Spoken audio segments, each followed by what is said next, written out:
but whatever happened to Zachary possibly could have been prevented had he been taken out of play and not returned.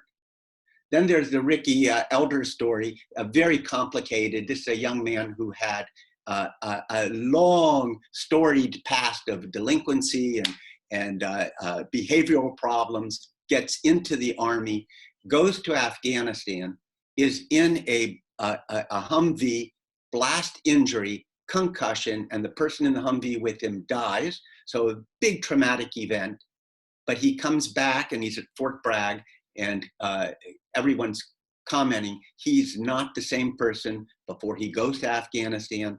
And in fact, he gets more and more depressed.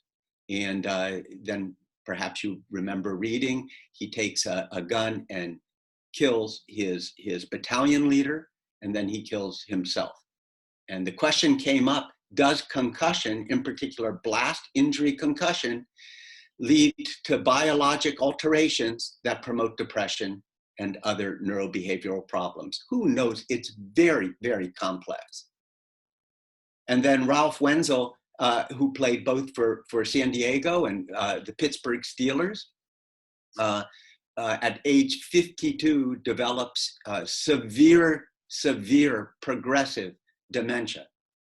And his wife, who's a PhD in public health, Eleanor Profetto, notices as she goes around to different alumni events, et cetera, that a lot of the NFL retired players really seem to be cognitively impaired.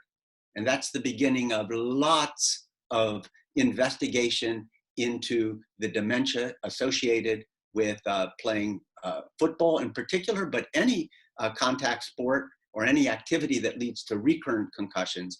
And she ultimately testifies to the Judiciary Committee in 2009, 2010, and that leads to the congressional support for, and the NFL recognizing that perhaps there's an association with repeat concussions and cognitive decline.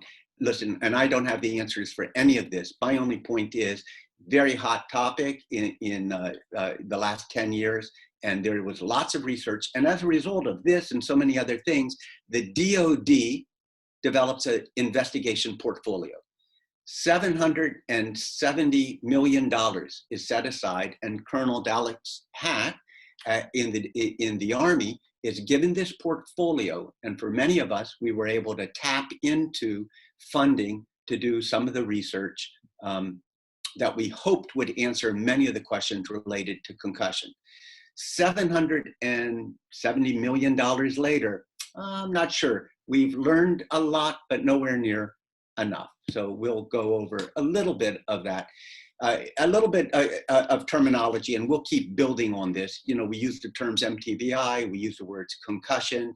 Concussion is an MTBI. It's a type of MTBI, but starting with mild traumatic brain injury, you know, GCS scores are simply a state of alertness, right? So if you're 8 or less, you're in coma. And if you're 9 to 12, you're lethargic. And if you're 13 and above, you're alert. That's all it's telling you at any one point in time. All of us know that a single GCS doesn't help us, right? And in fact, if you go back to the original literature by Teasdale and Jeanette, 1974, before we had lots of CTs, 20% of their patients who were in coma at 6 hours post-injury had arrived with a GCS of 15. We've all seen it, right? So you can't do a single GCS.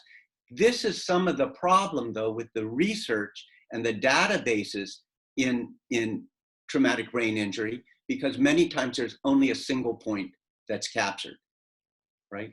And so if we look at the scale, you know, it's developed for prognosis only. That's the main thing, right? The timing, we've already said a single score is not sufficient. That's why all of us, definitely on the front line, have to be really proficient in calculating a score, because it's something that we follow. It's a marker, it's a communication skill.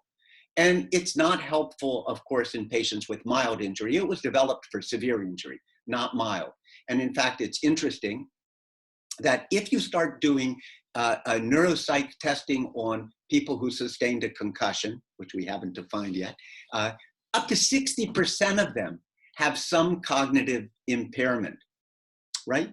And that's where we started getting lots of concern. Wait a minute, the person's alert, they appear well, but if I start testing them, I'm finding out they're not quite as well as I thought.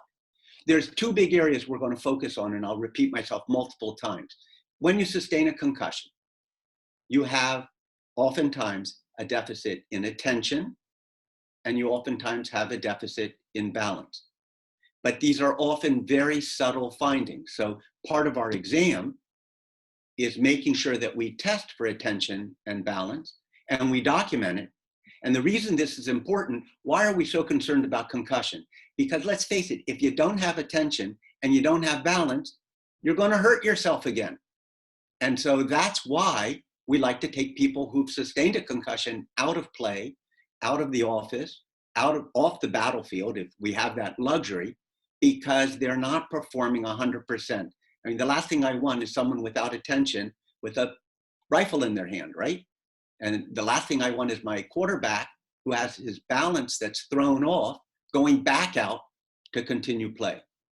So in fact, I don't know if, let's see if this plays. I had the opportunity in 2011, Major League Baseball asked me to develop their policy and procedures for concussion.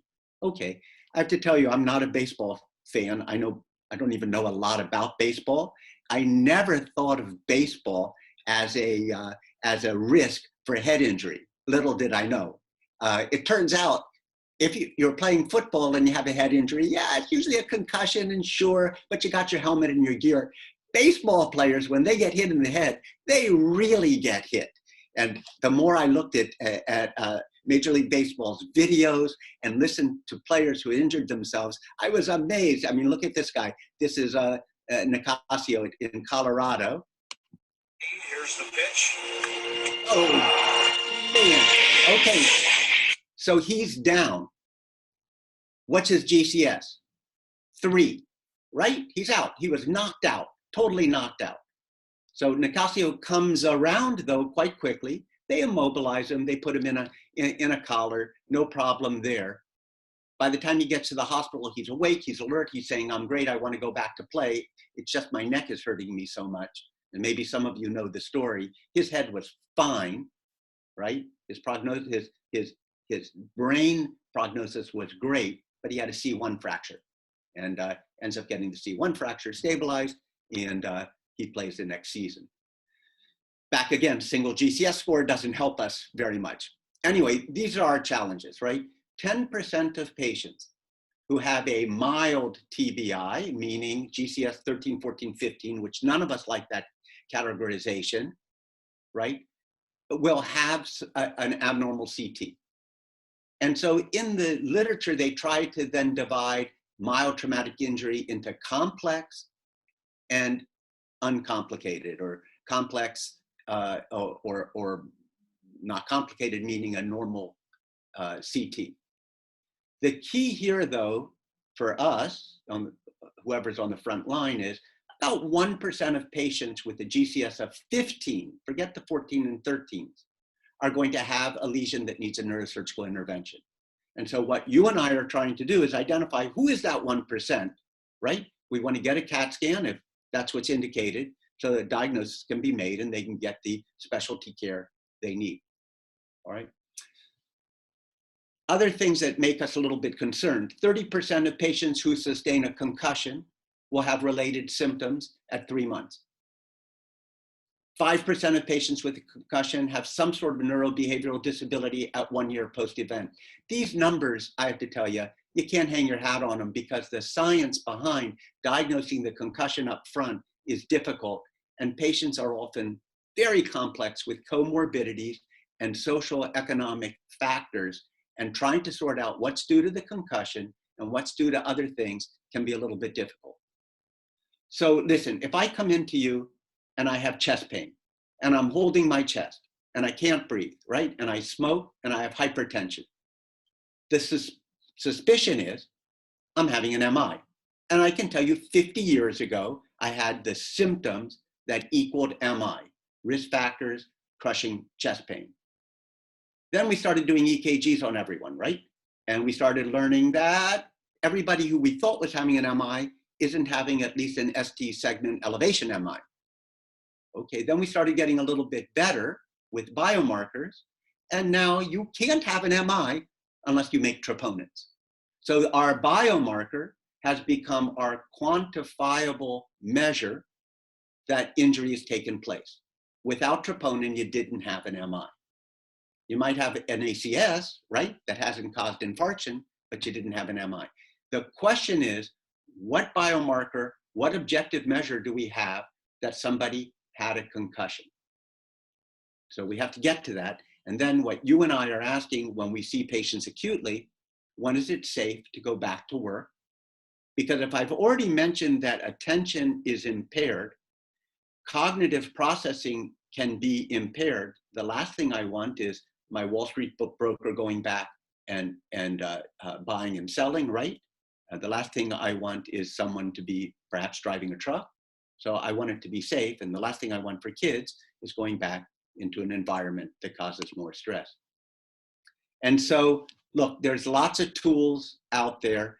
I think you'll see commonly used the SCAT form, which is basically a formatted assessment tool that covers the things that are listed on this slide. And it kind of grounds us into what we need to do when we're assessing these patients. So, you know, we like to know what happened, right? It's description of the event. We like to know if there was loss of consciousness or post-traumatic amnesia. And by the way, you can have a concussion without either of these things present. So historically, loss of consciousness or amnesia were considered critical component of the diagnosis, no longer, and we know that. We're going to talk about why that is. We were looking at symptoms, headache, difficulty with memory, right? And headache is the most common symptom after hitting your head. And then this is kind of what you need to do on your assessment. You're looking at the GCS score, obviously, but we've already said that has to be repeated. We're looking at the eyes, and primarily 3, 4, and 6, right? These 4 and 6 are our longest intracranial nerves. If there's going to be a neuropraxy, it's going to be 4 or 6. And I can tell you it's a small number, but there is a number of patients that have persistent symptoms of headaches and feeling off balance that has nothing to do with brain injury per se, but they have a 4 or 6 neuropraxy. And identifying that and correcting it many times will eliminate the headache that's been plaguing them since they hit their head. We ask them the Maddox questions if you're in sports. And basically, that is trying to see if the patient's oriented. Do you know what game it is? Do you know what inning it is? Do you know what quarter it is? Do you know what team we're playing? Who made the last play? Who won last week's game? These questions help us see if the patient's orientation is intact. Balance, 30 to 40% of patients who sustain a concussion in the first 48 hours have balance difficulties. That means 60% don't. But if I identify the balance problem, I have something to intervene with. Key is checking attention, and this is where we fail many times in the emergency department. The patient looks great until you ask them to do months of the year in reverse. And all of a sudden you start seeing, gosh, they just can't focus. They can't do it. And they looked so well. So testing attention is really, really key. And of course, if you have attention, you can retain information. If you don't have attention, you can't. So doing 5 object recall, immediate, and then at the end of your exam, 3 to 5 minutes later, delayed recall. This is what gets presented when you're discussing a patient you suspect a concussion in, and this is what gets documented as their baseline. And of course, we're still in search of the Holy Grail, which is the quantifiable measure of injury. Look at this. This is a 1-minute video, but it's an interesting video to watch. Little League baseball. Well, Garcia on the ground at third. De Guzman, another great play. It's a force out at home. Ball is dropped. And he is called safe. It's hard to see how badly did he injure himself. And as he reached down after dropping that ball, his nose collided with the helmet The of nose. the runner sliding in. And that's going to be a little while before the tears leave and the swelling. Yeah, let's minimize subsides. it. Let's get the tears It was a away. good play by De Guzman to turn and fire that ball home to Reyes, who There you go. reached They're out. clear. As Oh, always, that's a great C-spine a clearance first baseman to technique. get the force out at home. Ball hit Look the at this again. He's coming in. hard part of his glove, I guess, right in the pocket. Bounces out. Oh, There's well, the helmet. it's a little more than a Landing on nose. the head as the ball is on the ground. Catcher Matthew Reyes never had the ball in his glove. Otherwise, he could have just gotten out of the I'm way almost of the base done. runner. I just want you to see this kid's face. When the helmet and head collide, right there. And that catcher's glove This has is why in the an awful NFL lot of we padding review all around video the outside of the glove. of You have to all catch it right in the pocket. suspected It's easy to head do when injury you're behind cases. the plate. You're framing that ball. Here's the And you medical reach out clearance. on a throw from the There third you go. baseman Cleared. that's sinking a little. Back to play. It's a little more difficult than using a Look first at the baseman's blank glove. There look it in is. this kid's face. I guess they'll call it an error. So we've come a long ways. Today, this kid gets taken out of play for sure, right? And he's not going to return until he sees someone with some concussion expertise, gets evaluated, and is able to perform graduated physical activity without having symptoms. There's a couple tools that have been developed to try and help us assess injury. And, you know, I'm picking on IMPACT because the IMPACT, which is a computerized assessment tool, is the most commonly used tool in sports, but there's other ones out there. And IMPACT looks at 4 domains of function. IMPACT has no role acutely, but I can tell you in sports in particular, and in the military now to some degree, we establish baselines in patients. And then as we assess them the next day and over the next week, we compare IMPACT scores to see if their cognitive function is intact. There's only 2 papers in the literature that I'm aware of that have tried to look at IMPACT in the emergency department. It doesn't quite work because we have no baseline to compare their performance with. But regardless, both of the studies indicate that reaction time is delayed in concussion and that IMPACT could be a tool, but I have to tell you, up until this point, it really hasn't found its way to the immediate assessment of patients. So let's not spend a lot of time on IMPACT. After you sustain a concussion, which I know we still haven't defined fully, it's funny, I'm giving a whole talk and I've never defined what I'm talking about yet, but I think we are kind of close. Recently, the Brain Trauma Foundation wrote a second paper, and we'll talk about the first one, on sequelae of concussion. And basically what they've just done is they've given us a schema of the domains that can be impacted after a patient hits their head. And if nothing else, it helps ground us in doing our assessments. But the cognitive impairment and the impaired attention, I keep hitting on over and over again. The oculomotor deficits, and this can contribute a lot to the sense of disequilibrium. Headaches by far the most common complaint after hitting your head. Vestibular combined with oculomotor, we have a very dysfunction performance. And then we have these anxiety mood complaints that patients have, very tough to sort through. My wife works for the NFL, and she's in charge of doing all their disability assessments for psychiatric and neurologic disease. And trying to sort through the behavioral from the neurologic, from the effect of other comorbidities, I admire her because there's so much overlap, it's really tough. But these are the 5 domains. And then I've mentioned with my cranial nerve 4 and 6 injuries that you really have to try and separate other injuries that could be contributing to a patient's symptoms, right? And so, for example, cervical strain. Even orthopedic injuries not related to the head have a high association of headache, anxiety, mood disorders. So, you know, a lot of these domains you see in non-head related injury. So we've all tried to develop some guidelines to help us with our clinical decision making. And the literature is pretty rich on the acute side, not as rich on the subacute and chronic side. So I received a grant from the CDC. This is a long time ago. This is 2008.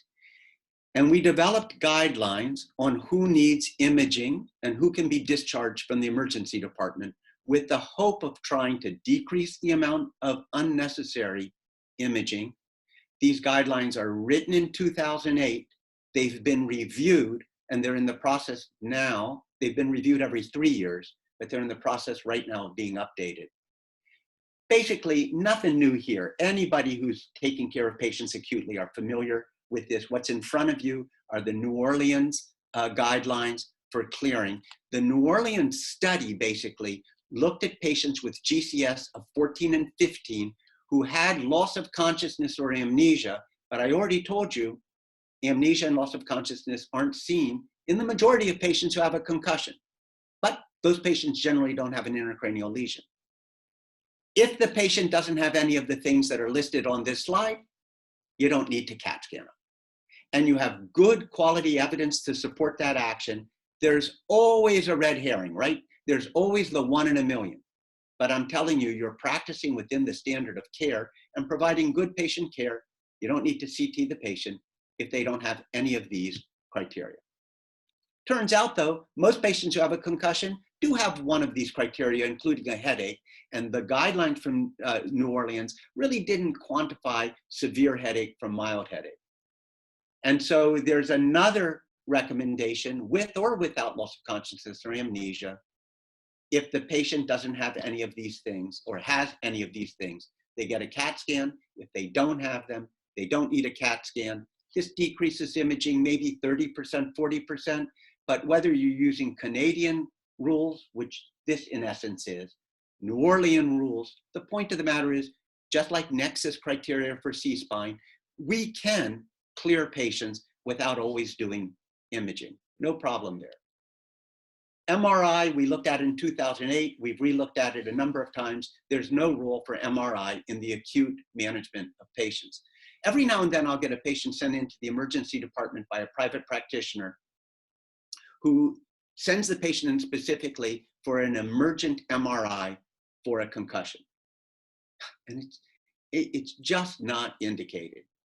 And we can debate that in various forms, but it's really not indicated. And now we start getting into the interesting stuff, right? Biomarkers. We all want a biomarker. I love a biomarker. If you give me a good biomarker, it's a great way of making decisions. And there are 3 biomarkers that have been looked at carefully. And I can tell you already in 2008, the literature on S100B coming out of Europe and coming out of Brazil and Argentina was really pretty good. It's just we never had an FDA approved biomarker in the United States until 1 year ago. But the literature on S100B is pretty good. It peaks at an hour, it peaks at 4 hours.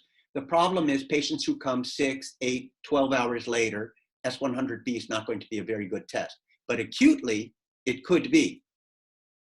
And then we have GFAP and UCH, and both of these recently were FDA approved. Great, we have the biomarker, but we don't have the platform to conduct the test in a timely manner.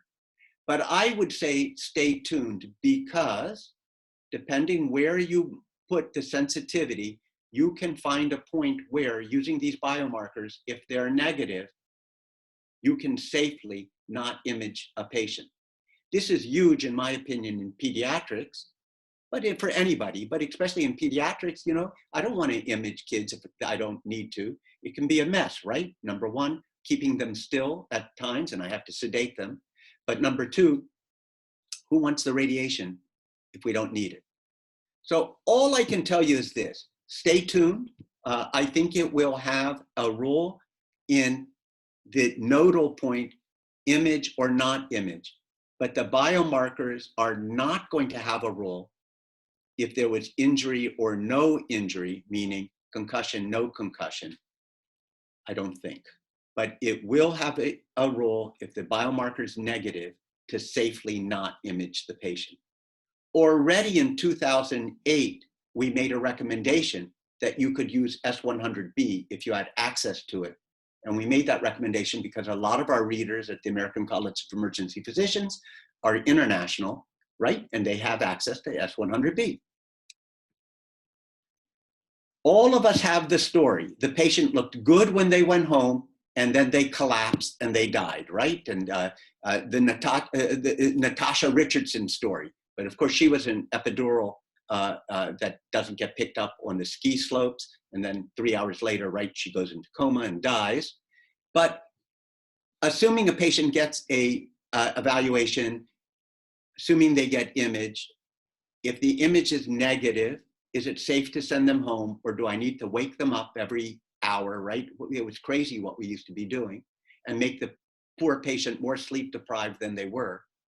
We have a good systematic review. It's not a meta-analysis, but if we look at all the abstracts and all the papers and all the databases of patients with GCSs of 14 and 15, lump them all together and look at outcomes, we can pretty comfortably say negative CT, it's safe to go home.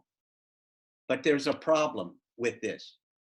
We are so fast now of getting CTs within a half an hour of injury, and all the databases, patients didn't get into the database usually until 3, 4, 6 hours later. So we like to watch our patients. We like to reassess them. And I would say if you're really fast and are getting your CT within a half an hour, think twice before you discharge them, and be a little bit more vigilant on the discharge instructions. I want to speed up just a tiny bit because with all of this, we get a grant from the Department of Defense to try and finally come up with a real definition of concussion. And I thought this was going to be a really easy project, but it's not. And the reason is because all the studies that look at concussion don't define concussion. So they recruit patients with a diagnosis of concussion, but none of the diagnoses or the methods for making the diagnosis are described. And so we thought if we could take a look at all the patients with the GCS of 15, extract the databases, maybe we could come up with some commonalities, some common signs and symptoms, some common neurologic and cognitive deficits that would help us define what a concussion is. And this always makes me smile. This is from the New York Times. And if you look at one of the things underlined in yellow, here they found New Jersey. This study found New Jersey to be the least corrupt of all the states. And I love that. All right, how do you even define corruption to say someone's the least corrupt? And in fact, right here it says, for starters, the study never actually defines what it means by corruption, right? If you can't define what you're studying, your findings aren't going to have any meaning. You also have to know what your outcome is. What's your outcome measure? And if your outcome measure doesn't make clinical sense, you run the risk of making mistakes, right? And so it says, without a working definition of corruption, it's impossible to determine whether these sorts of reforms are appropriate. And then actually the very first thing underlined, it says, perhaps more dangerous is when the claims are supported with bad data. And you and I function in this world all the time. And we do things that when we start looking at the evidence, we find are wrong. For example, 1990, if I had a severe traumatic brain injury, standard of care, hyperventilation, right? And I would 3 days hyperventilate the patient down to PCO2s of 20, trying to vasoconstrict. If I hyperventilate that patient today for 3 days, I'm committing malpractice. The data was just wrong. They were looking at the wrong things. with hyperventilation. What about steroids in spine surgery, in spine trauma? Standard of care, 1990. You gave high-dose steroids. I don't think so. You show me the literature where it's a difference in outcome. Maybe if you give it in the first couple hours, maybe. Good luck. Anyway, let's not get lost, and let's go back to the definition consortium. So in the end, we really found that there's not a lot of good evidence. And I think the beginning of good science is beginning to do your gap analysis, find out what needs to be studied, and then begin the formal process of collecting the data accurately. And so even though this project didn't really make earth-shattering findings, it laid the foundation for funding that's going on right now for us to truly understand what's going on. And so in the end, the definition that came up is a concussion's a response to a force to the head, right? That's, let me just move this, to the head that can be identified in an alert individual, so you have to be alert, with measures of neurologic and cognitive impairment. The areas of impairment that are clear in the literature is reduced reaction time, impaired verbal learning and memory within 2 days, and that's based on all the impact data. And that's why our colleagues in physical medicine and in sports medicine are using some neuropsych testing in their evaluation of the concussion patient, and then impaired balance within 1 day post-injury. Signs and symptoms which are markers of neurologic or cognitive impairment include observed or documented disorientation or confusion at the time of event. Sure, I had an impairment, but I don't have to have those things to have had a concussion. Let's see here. So, in summary, based on the best available evidence, acute assessment of concussion should include, was there loss of consciousness or amnesia? There should be a symptom checklist. And so as with our EPIC charts, and we can have drop-down templates, we're looking for the symptoms. We need to assess orientation, attention, and memory. So when a medical student or resident or colleague is presenting a concussion patient, we want to have commentary on orientation, attention, and memory, in particular, right? Ability for short and long-term recall.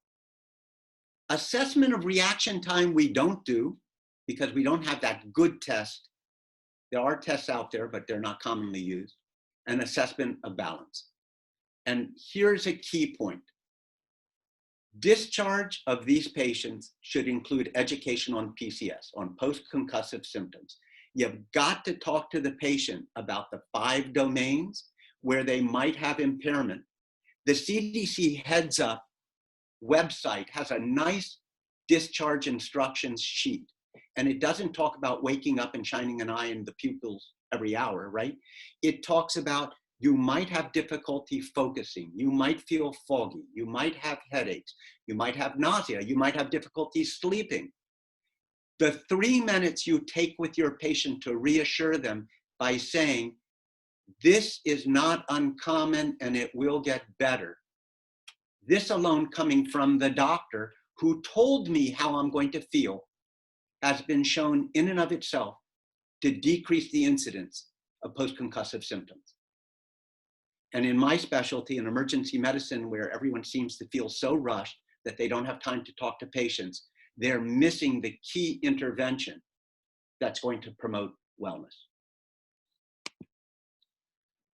I'm going to just mention 2 words on CTE, and it's very quick, and this isn't even CTE. But in early 2000, Iverson wrote a paper that stopped the sports world for a second. And basically, he did impact testing on high school students. It was a small sample, less than 100 people in his first publication. And he reports out that there was neurocognitive, or in this post-concussion memory test performance decrement related to the number of times an athlete had concussion. And this made everyone worried that we are impairing our kids for life.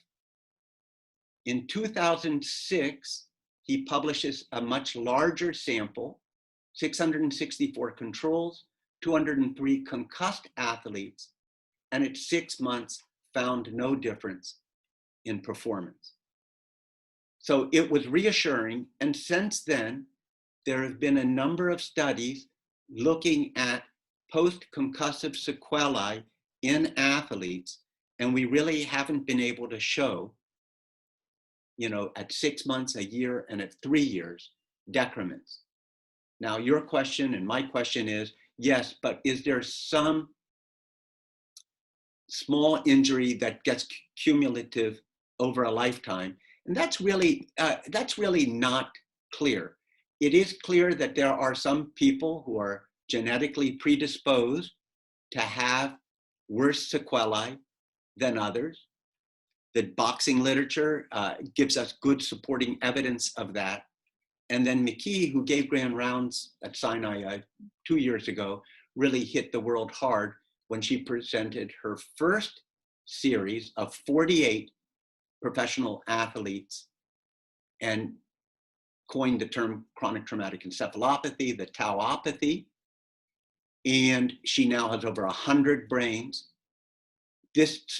Her work is interesting and important. The problem is there are no controls.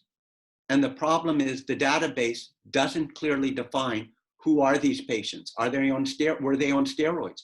Did they use alcohol? Did they use a lot of other illicit drugs? What were their other medical problems? And the database is very thin. All we know is that they have brains that have a tauopathy, but was it related to the recurrent injuries that they sustained during their career or to other things? So active area, an important area. Dan Pearl, who was neuropathology at Sinai, is now at the Uniformed Services University with the largest brain bank. And he is reporting similar findings in soldiers, victims of blast injury.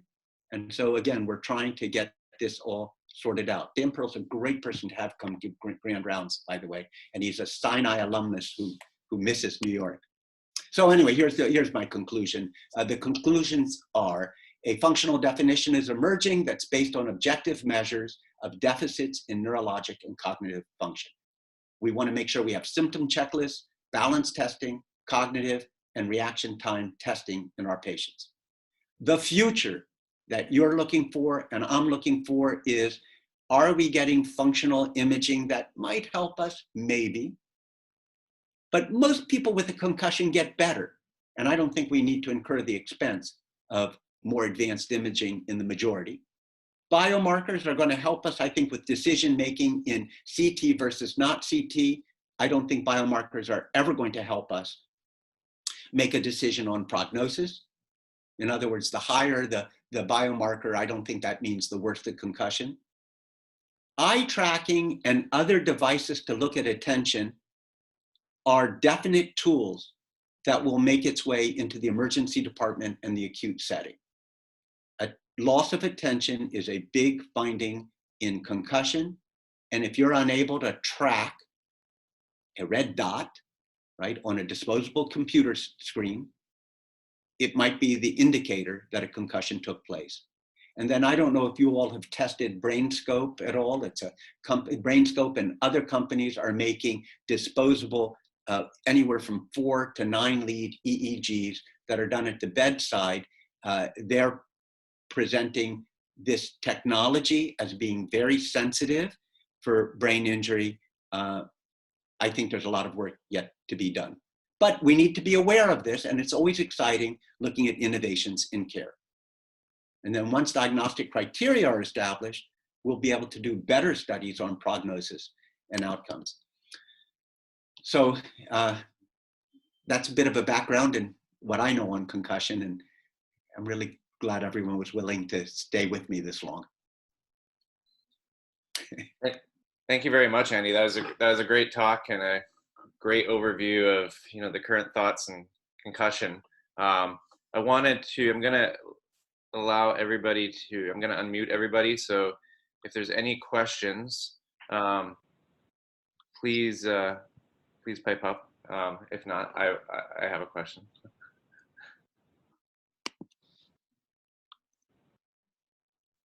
One of the things that I found, that we find difficult at Elmhurst is really the follow-up of these patients. Obviously, the identifying the patient with the concussion is, the first step. But I think, one of the difficulties in these patients is that oftentimes the people they're following up with is not the same people that saw them the first time. And really having a nice, relatively easy way, particularly when you have busy clinics and you're, like you said, everybody nowadays is always rushing to see the next patient, and having a way to, as quickly as possible and as accurately as possible, determine whether or not a patient still is having symptoms or is improving or not improving, and when they can go back to work, potentially. And I think, I guess my question is, in your experience, do you think something like an eye tracking app or something like that can give us more objective data rather than necessarily our own questions, particularly when there's like language difficulties, things like that? So I think it can help, but the point is the vast majority of patients really will get better. Mm-hmm. The question comes, where do we send patients who aren't getting better? So I can't underscore enough, you got to tell the patient acutely in the emergency department from my team what to expect. But then the question is, where am I going to follow up? And I think this is a challenge. Joe Herrera in physical and performance medicine have an interest in these patients, but getting an appointment can be very difficult.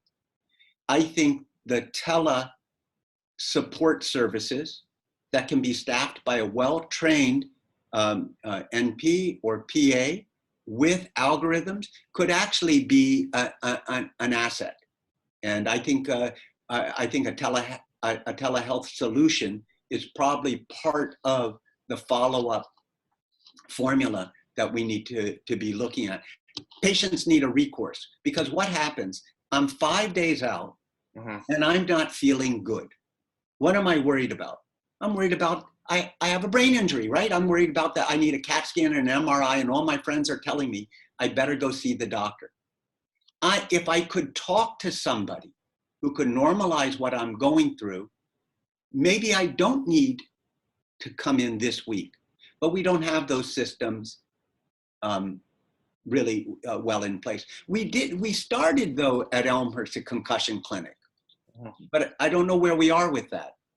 It kind of fell by the wayside, but we've started with trauma and with the ED, we've started, and rehab in particular, we've kind of restarted that. It was put a little bit on hold with COVID. Sure, but we've started a system where basically our feeling was that anybody that came into the ED, and part of the issue is, as neurosurgeons, a lot of the time, the patient with the uncomplicated mild TBI, and I agree with you, mild TBI is not a great name. There's nothing really mild about about a lot of these injuries.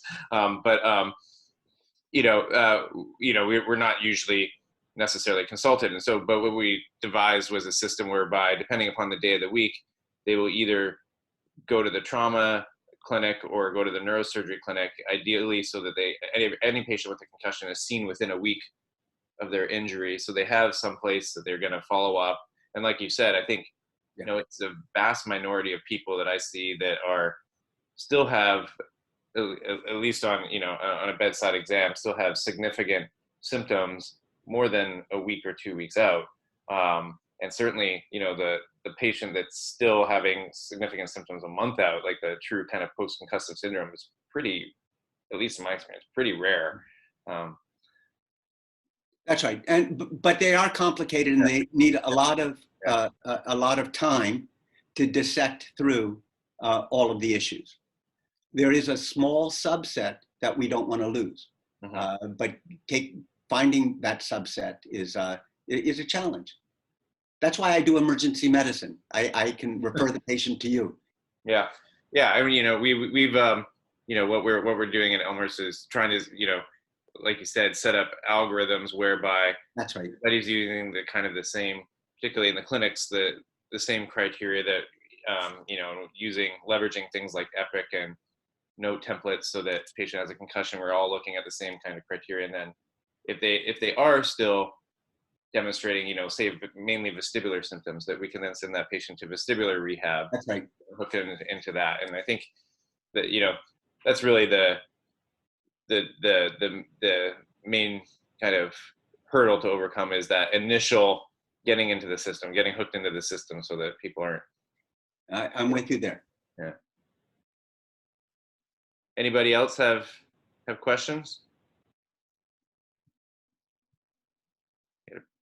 Had a good turnout. I did record this. I missed the very first like couple minutes, but if you're okay with it, we'll put this up on our site. And I appreciate it very much for you. Thank you. Presenting. It was a great talk and a very important topic. I appreciate being invited. Thank you. Thank you. Of course. Thank you very much. Wish everyone a good day. Yep. Everyone have a great day. See you. The next one meeting is actually going to be on December 18th. I'll send out an email because obviously a week after that is the holiday. So we're going to do it a week early rather than skip it. So. Super. All right. Thank you, everybody. Thank you. Bye-bye. Bye.